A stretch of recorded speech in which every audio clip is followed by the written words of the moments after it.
US President Donald Trump is showing strong support for the decision of several Middle Eastern countries to completely sever ties with the tiny Gulf state of Qatar, which they accuse of supporting terrorist groups. And apparently, President Trump feels that he played a part in getting them to do that. Aram has this report. A series of tweets from Mr. Trump on Tuesday appeared to show him taking credit for Qatar's isolation. He said his recent trip to the Middle East was already paying off, praising his own anti-Islamist speech he made in Saudi Arabia as the inspiration for the Arab nation's decision to sever ties with Qatar. Mr. Trump said he hoped the move would be the beginning of the end to the horror of terrorism, pointing the finger at Doha for backing extremist groups, allegations the tiny Gulf state strongly denies.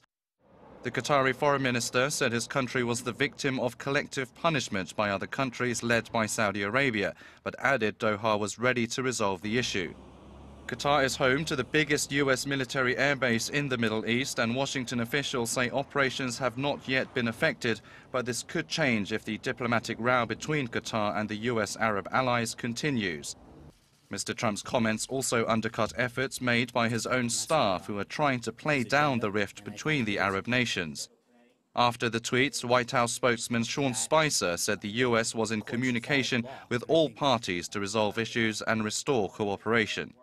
The United States continues to be in close communication with all the parties to resolve the issues and restore cooperation, which is so important to regional security there.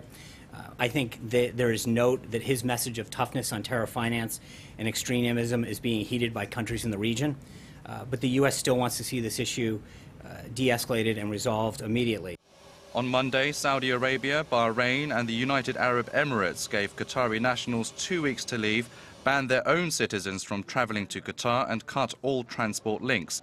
Egypt, Yemen, Libya and the Maldives also severed ties with Qatar.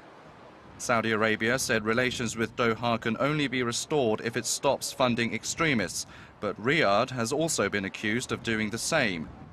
President Trump's tweets could have a huge strategic impact in the region, as the airbase in Al Udeid is where the US military plans and carries out airstrikes on the Islamic State in Syria and Iran. Aram, Arirang News.